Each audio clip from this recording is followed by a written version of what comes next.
আমি একটা মশলা বানাই শুকনো। এই দেখো, এতে জিরে, তারপরে তোমার ধনে, সাবুত ধনে, তারপরে দালচিনি, জয়িত্রী, শুকনো লঙ্কা, গোলমরিচ, আর আছে লবঙ্গ, আর এই এলাচ, সব কিছু একসঙ্গে, শুকনো লঙ্কা কয়টা, 5-6টা, সব একসঙ্গে দিয়ে আমি এটাকে কড়াইতে একটু ভেজে নেব, গরম করে নেব।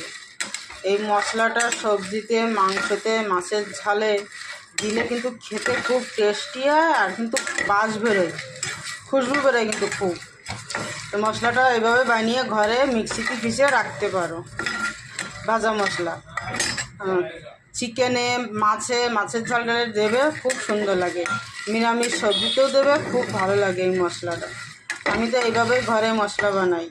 দেখো, শুকনো লঙ্কা, লবঙ্গ, দালচিনি, তারপরে